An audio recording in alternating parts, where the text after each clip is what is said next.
Padre nuestro, Señor, te damos las gracias, Señor, por poder estar acá reunidos. Pedimos, Padre, que tú puedas colocar tu Espíritu, Señor, en nuestros corazones. Tú puedas limpiarnos, Señor, perdonarnos, lavarnos, Señor. Darnos una mente, Señor, receptiva a tu palabra. Inspirarnos, Señor. Puedas, Señor, estar en forma especial, Señor, guiando, Padre, la mente, Señor, ungiendo con tu espíritu a Pastor Campos, Señor, y también a cada uno de nosotros. Padre, en forma especial quisiéramos pedir que tú bendigas, Señor, a Guillermo y su señora, a Cristina Campillay, Señor, también, que se han integrado, que el Señor sea de gran provecho esta tarde, Señor, esta reunión, que tú, Señor, puedas ser un refrigerio a través de tu palabra, así como también en la nuestra, en nosotros. Padre, Señor, también tú has escuchado algunos pedidos y agradecimientos que se han hecho. En forma especial, Señor, quisiéramos pedir, Señor, por pedir nuestra hermana Alita, Señor. Ella está buscando un lugar apropiado, que tú la puedas guiar en el tiempo y el momento adecuado, Señor, al lugar preciso, que tú puedas guiar eso, Señor, en forma oportuna. Padre, también por el viaje, Señor, de Fabiola y su familia, para que lleguen bien a Chillán y allá el trámite que tienen que hacer respecto al agua, Señor, sea también guiado por ti. Señor, también Paola, Señor, pide por su hermana, que vive en Santiago, para que tú sigas animándola, Señor, dirigiendo sus pasos y a través de tu espíritu, Señor, permitiendo que tome decisiones respecto a dónde vivir, adecuadas. Señor, también pedimos, Padre, agradecemos porque está mejor nuestra hermana Lorena, y también, Señor, Marité pide por un lugar para finalmente donde instalarse, Señor, que tú puedas guiarla. También pide por su sobrina, Señor, que está fuera del país. Y también que tú sigas guiando su salud. Padre, sin duda hay más pedidos acá. Te pedimos que tú, Señor, puedas atenderlos. Tal vez alguno esté en nuestra mente ahora, Señor, tú lo conoces, puedas guiarlo. Y puedas, Señor, ahora preparar nuestros corazones, Padre, para que tú lo que quieras que nosotros entendamos, Señor, que comprendamos, Padre, apliquemos, reflexionemos, Señor, pueda, Señor, eh, tener efecto, Señor, en nosotros tu palabra, de la forma que tú quieras. Señor, bendice al pastor, bendice esta reunión, Señor. No lo merecemos, Padre, te lo pedimos en el nombre de Cristo. Amén. Amén. Amén. Bien, cuando quieramos, pastor, puede comenzar. Estaríamos listos. Bien, hermanos, es un privilegio saludarles. Algunos los recuerdo, a otros no los recuerdo mucho. Quizá algunos no los haya visto, pero es una bendición que en este tiempo podemos acortar las distancias a través de estos recursos que el Señor ha permitido y que por supuesto están al servicio del bien y el mal. Nosotros debemos usar todas las herramientas que sean necesarias y que sean benéficas para el bien.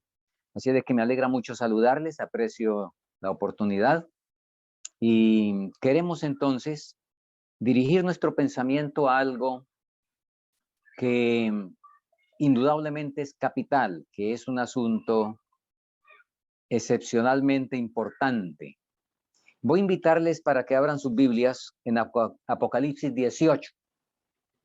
Espero que tengan sus Biblias. Apocalipsis 18 y el versículo 1.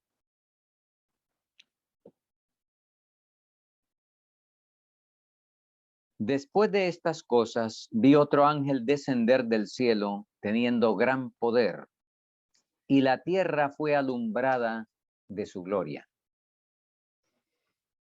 Nosotros conocemos muy bien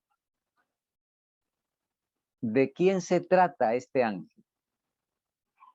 Sabemos que es el pueblo que tiene que dar la amonestación final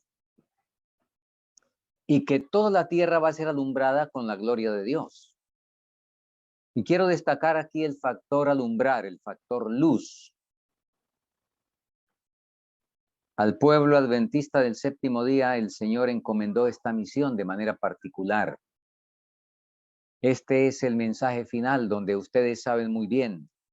Este cuarto ángel, que sencillamente es alguien que da fuerza al mensaje del tercero o de los tres ángeles, no es una estructura nueva, no es una situación nueva, sino es el realce y el verdadero contenido práctico, concreto y vivencial del mensaje, en el cual se ha sencillamente andado en la teoría, pero que ha faltado el entronizarlos en lo más íntimo de los seres humanos, de las personas, de nosotros, los creyentes. Muy bien, pero esto es algo grande. Nosotros, este pasaje, lo usamos para indicar qué cosa, qué evento, la lluvia tardía, el derramamiento del Espíritu Santo en su plenitud, porque por supuesto que se espera que todos estemos ya habiendo recibido, que ya hayamos recibido el Espíritu Santo, como dice el apóstol Pablo en Efesios 4, con el cual fuisteis sellados para el día de la redención. Ese sello inicial del nuevo nacimiento que coloca el Espíritu Santo, se espera que todos lo hayamos tenido. Pero estamos pendientes de un efluvio especial, de una luz especial que va a iluminar toda la tierra con la gloria de Dios. Muy bien. ¿Cómo es que eso opera? ¿Y cuál debería ser nuestra preocupación? ¿En qué deberíamos estarnos ocupando ya desde hace rato y aún tener resueltas esas situaciones? Nosotros dimos un título para esta reflexión de que así alumbre la luz en tu casa. La luz debe alumbrar en la casa. Y vamos a ir a Mateo capítulo 5 y a leer los versículos 14 y 15. San Mateo 5, 14 y 15.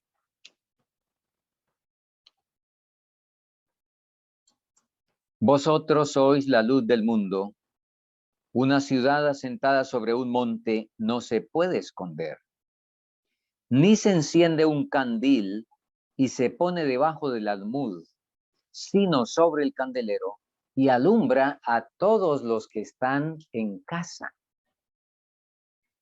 Déjenme repasar algo del Sermón del Monte. Ustedes recuerdan, y vamos a contextualizar este pasaje. Ustedes recuerdan que el Sermón del Monte fue dado especialmente a los 12 a oído de una gran multitud.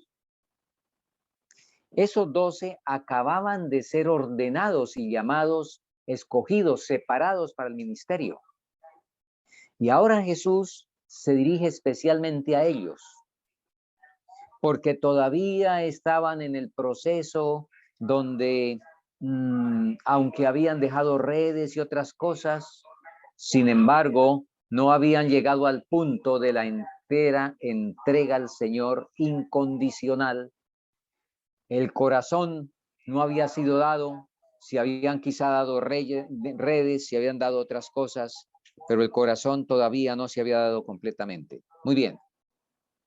Ahora, Jesús explica en el Sermón del Monte las características que deben cubrir los que serán ciudadanos de su reino. Y rápidamente comento, el Sermón del Monte tiene dos partes bien claras. Una corta, 5:1 al 12. Eso es el ser. Y de ahí en adelante, el hacer. Muy interesante. A través del tiempo, mucha gente ha querido hacer lo que dice el Sermón del Monte con el fracaso rotundo, porque si no se es, el hacer del Sermón del Monte no es difícil sin ser. Es imposible. Hay que primero ser para después poder ejecutar a satisfacción. Ejecutar de cualquier manera, pues con una forma de piedad y eso cualquiera lo hace. Pero a satisfacción, como dice el Sermón del Monte. Muy bien. Ahora, la hermana Huay y los que tienen la Biblia comentada por la hermana Huay, ella nos dice, comentando Mateo 5:1 al 12, que son las bienaventuranzas, dice lo siguiente: un estudio del maravilloso Sermón del Monte de Cristo enseñará al creyente cuáles deben ser las características de aquellos a quienes el Señor llama bienaventurados. Agradezco al Señor porque se dan instrucciones tan claras a los creyentes. Si no tuviéramos otras instrucciones fuera de las que están contenidas en estas pocas palabras, sería suficiente para que nadie quedara confundido. Suficiente Mateo 5:1 al 12 para salvarse. Pero el Señor en su bondad extiende la explicación. Muy bien. Ahora, después del ser, el Señor dice cuál es el objetivo del ser, con dos ilustraciones en un orden que no debemos alterar. No debemos aquí aplicar la ley conmutativa de las matemáticas. El orden de los factores no altera el producto. Aquí no lo debemos alterar. En el Sermón del Monte, en este orden, y no leí una primera cosa que la voy a leer ahora. Versículo 13. Vosotros sois la sal de la tierra. Pero si la sal perdiere su sabor, ¿con qué será salada? No sirve más para nada, sino para ser echada fuera y hollada por los hombres. Y luego, los versículos que ya leímos de la luz. Muy bien. Ustedes notan, y comenté que este orden debe respetarse, porque si recordamos las funciones de la sal, ¿cuáles son las dos, qué diríamos, funciones características de la sal? En el uso regular, ¿para qué la sal? Dar sabor. ¿Y qué más? Conservar. Ahora, es interesante y no sé cómo será en Chile y por allá en esos lugares del sur, pero aquí en Colombia, en diferentes lugares del campo se usa mucho como parte cultural el secar la carne, comer carne seca, que se seca sencillamente al sol, pero siendo cuidadosamente salada, donde hay que laminarla para que la sal entre en el mayor contacto posible. No se puede coger el producto que se va a preservar y colocarlo aquí y a ponerle al lado la sal. No, tiene que meterse, tiene que incorporarse, tiene que introducirse lo más adentro que se pueda y en la mayor extensión, en la mayor superficie que se pueda. Vosotros sois la sal, dijo primero Jesús. La sal no tiene los efectos de la luz, hablando físicamente. La sal afecta lo que toca. La luz se enciende y se proyecta. Entonces, interesante. Primero, hay que ser sal. Si se quiere que la luz vaya y alumbre fuera de la casa. Interesante que Jesús, si bien la luz, y ustedes lo saben, en una noche oscura, una pequeña luz en las cordilleras, por ejemplo, los que vivimos entre las montañas, una luz perfectamente se ve de un monte a otro con un valle de por medio. Una pequeña luz se ve perfecto, aún a varios kilómetros. en medio de la oscuridad. Pero Jesús, nótese que por supuesto habló de la luz del mundo, pero dio un orden. A mí me llama mucho eso la atención. Vosotros sois la luz del mundo. Vosotros debéis cumplir Apocalipsis 18. El mundo debe ser iluminado con la gloria. Pero, un momento, hay un orden. Enciéndala y ponga sobre el candelero para que alumbre ¿a quiénes? A los que están ¿dónde? En la otra ciudad, en el barrio, en la vecindad, y alumbra a todos los que están en casa. Por si acaso nos quedó dudas con la ilustración de la sal, de la cual, en primer lugar, debemos ser sal. Y esa sal, llevado al aspecto físico, y en este momento voy a hacer material, voy a hacer la ilustración física materialista. La sal preserva y da sabor a lo que toca, lo que toca. Nosotros tenemos permiso para tocarnos con la esposa y con los hijos. Con eso es que tenemos permiso para tocarnos. Entonces, con eso es que hay que, en primer lugar, ser sal, antes de pretender ser luz. Pero cuando de ser sal pasemos a ser luz, lo cual en algunos respectos es una y la misma cosa. Sin embargo, cuando pasemos a ser luz, en primer lugar, tenemos que seguir, por supuesto, siendo sal y ser luz para alumbrar a los que están en la casa. Bueno, un servidor es de cuna adventista, como dicen por allá en Sudamérica, en Bolivia, dicen los que estamos de salida, ya algunos estamos de salida, creo que soy contemporáneo, algo así, del hermano Waldo. ¿Ah? Bien, nací adventista, en cuna adventista. He escuchado no sé cuántas veces de la lluvia tardía y de Apocalipsis 18. Y oramos y hacemos semanas de oración por el Espíritu Santo y para la lluvia tardía. ¿Y cuándo llegará el ángel de Apocalipsis 18? Y resulta que queremos dar un salto que es absolutamente contrario y nunca se va a producir, a menos que practiquemos el sermón del monte y sigamos el orden que Jesús dijo. Ser luz primero para que alumbre esa luz a todos los que están en la casa. Mi reflexión esta tarde, en esta hora, es muy sencilla, es eso nomás. Pero queremos hablar de manera muy práctica. Y voy a compartir justamente en esa dirección. Voy a compartir dos pensamientos inspirados.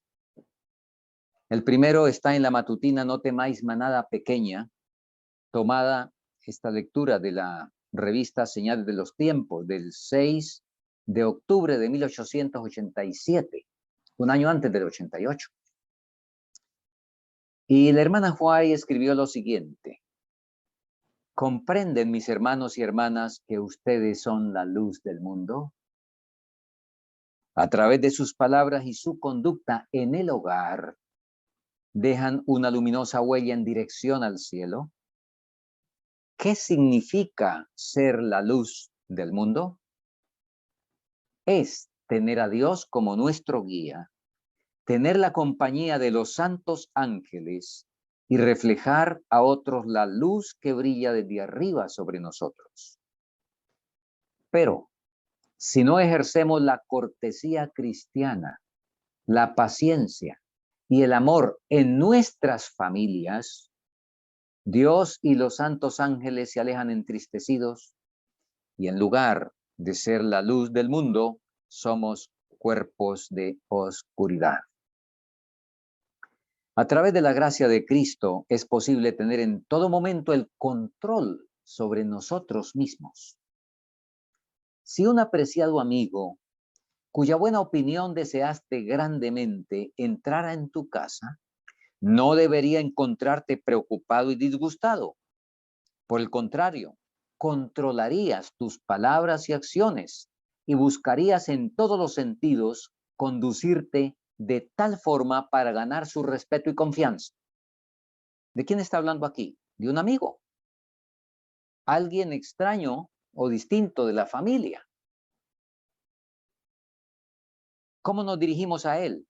¿Cómo nos comportamos con él?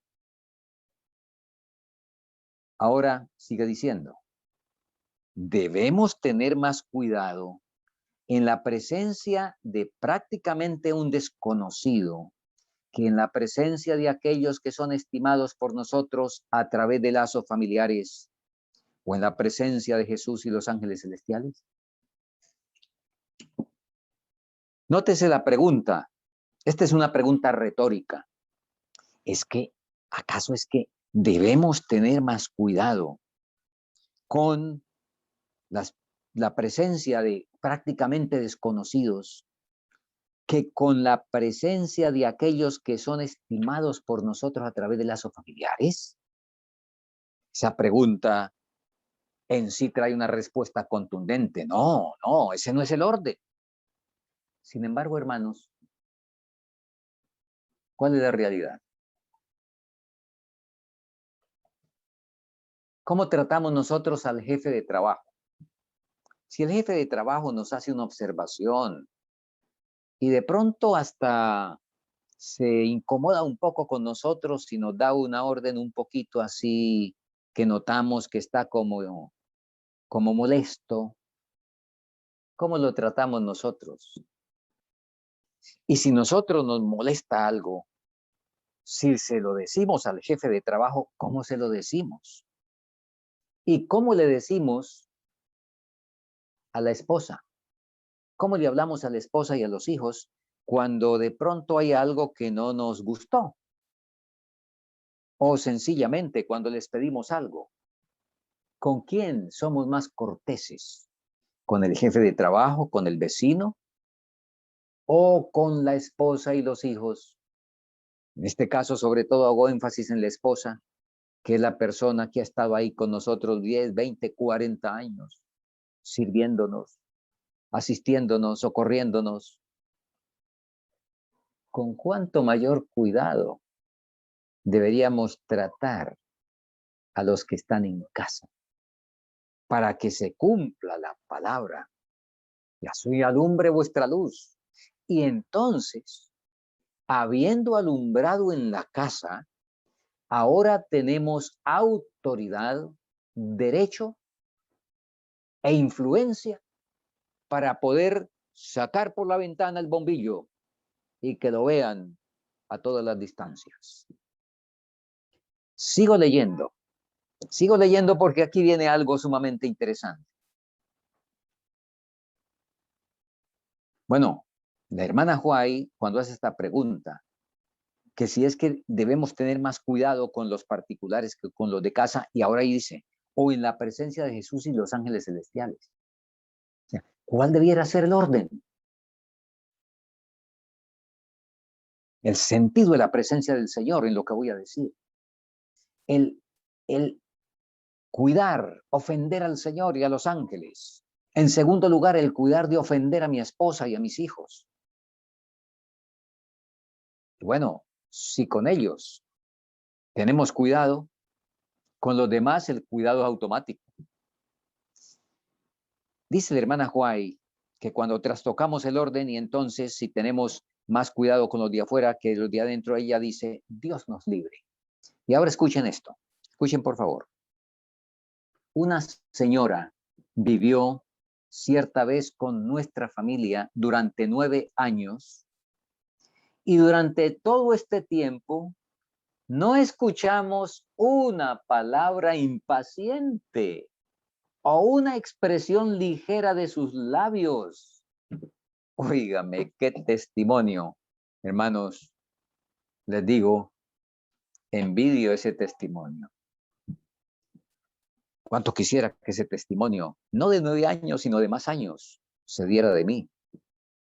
Yo no sé si a usted le gusta que se diera un testimonio tal de ustedes, que usted haya vivido 9 años en la casa, porque es que ser amables y corteses con las visitas, y en un fin de semana que alguien viene a nuestra casa.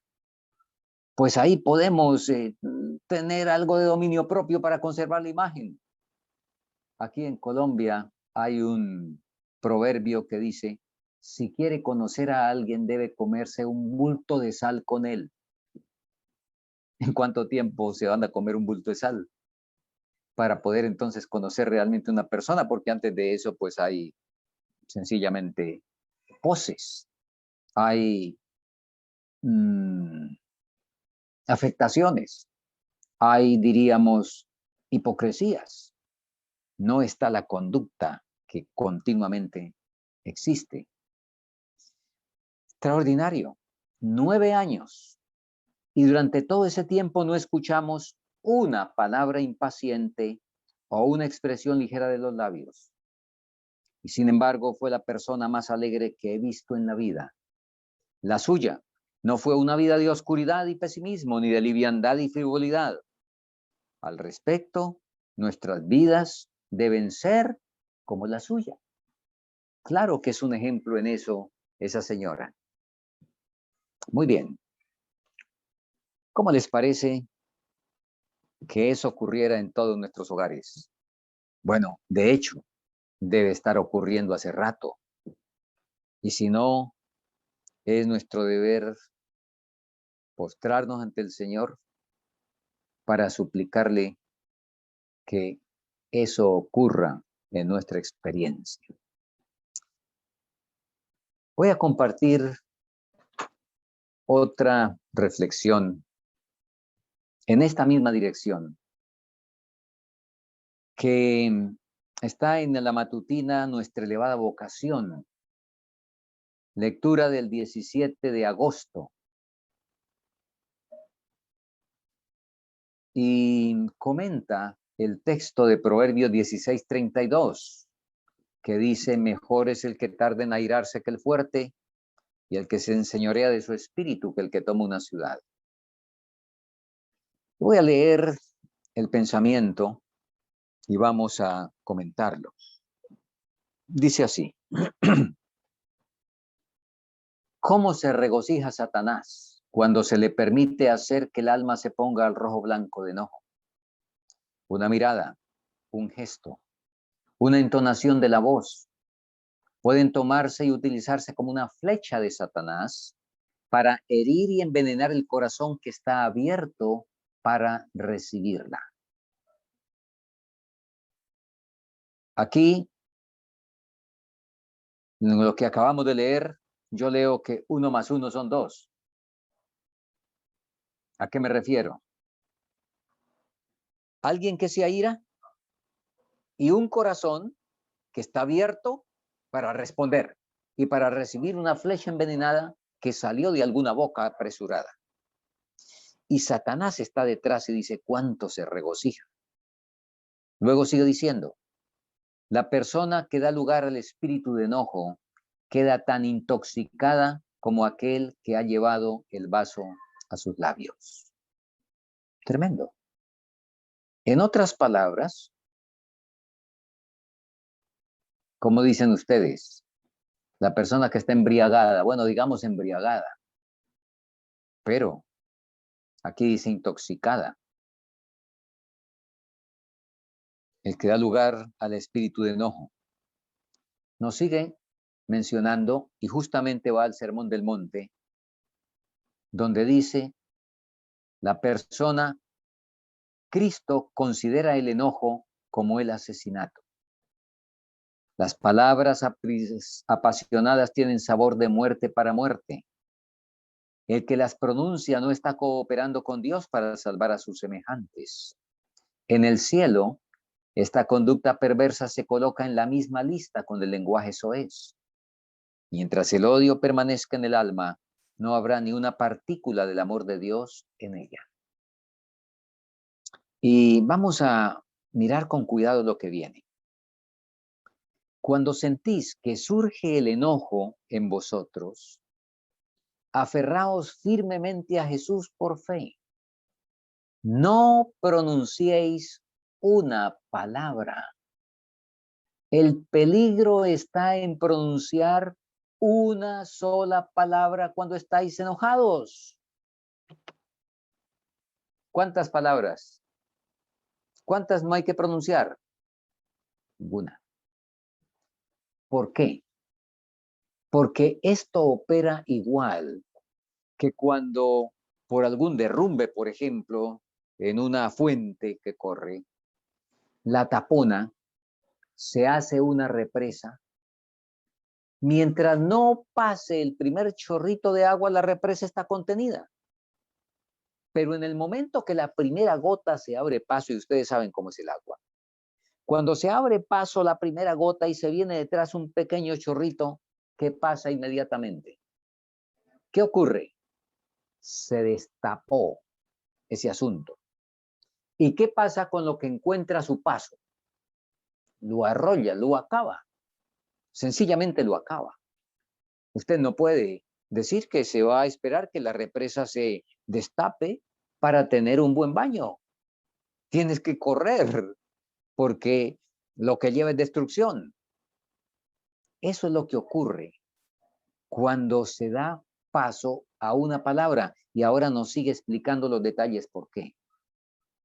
Aquel, dice, el peligro está en pronunciar una sola palabra cuando estáis enojados, porque a eso seguirá una andanada de expresiones coléricas. Aquel que da lugar. Y arriba nos dijo que estaba intoxicado como el que lleva el licor a los labios. En otras palabras nos dijo, está embriagado, está borracho.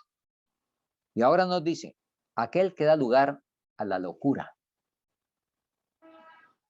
Hablando palabras coléricas, da falso testimonio porque nunca es justo. Claro que sí. Claro que es cierto lo que el Señor dice, por supuesto. Cuando me enojo con mi esposa, le digo, es que tú nunca llegas a tiempo. Y resulta que en 20 años no ha llegado a tiempo unas 5 veces por diferentes circunstancias. Pero en el momento me dejé llevar por el enojo porque era muy importante que estuviera y no alcanzó a llegar y todavía no conozco ni la razón, pero le digo, tú nunca. ¿Es falso testimonio o no? Aquí dice, aquel que da lugar a la locura, hablando palabras coléricas, da falso testimonio porque nunca es justo. Y no vengamos a decir que no, está bien que yo me alteré un poco, pero bueno, yo le dije la verdad, yo le dije fue la verdad. Un momento.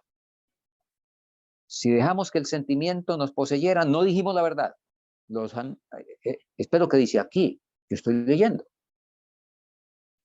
El que da lugar al enojo y habla bajo el enojo nunca es justo, siempre da falso testimonio, nos dice la inspiración. Exagera cada defecto que piensa que ve. Está demasiado ciego e irrazonable para ser convencido de su locura. Transgrede los mandamientos de Dios y su imaginación se pervierte por la inspiración de Satanás. No sabe lo que está haciendo. Ciego y sordo permite que Satanás tome el timón y lo conduzca donde le plazca. Entonces se abre la puerta a la avaricia, la envidia, las conjeturas malignas y la pobre víctima es arrastrada irremediablemente. Pero hay esperanza mientras pasan las horas de tiempo de prueba mediante la gracia de nuestro Señor Jesucristo. Procurad con diligencia que seáis hallados de Él sin mácula y sin reprensión, en paz. Esta es la norma para alcanzar la cual cada cristiano debiera luchar, no en su habilidad natural, sino a través de la gracia que Jesucristo ha concedido. Luchemos por dominar todo pecado y ser capaces de reprimir toda expresión impaciente e irritante. Muy bien. Así alumbre vuestra luz delante de los hombres, para que vean vuestras buenas obras. No se enciende la lámpara y se pone debajo del almud, sino se enciende y se coloca sobre el candelero para que alumbre ¿a quiénes? ¿A quiénes? En primer lugar, a los que están en casa. Mis hermanos, esto yo sé que es muy conocido, esto es muy sencillo. No sé ustedes qué estarían esperando.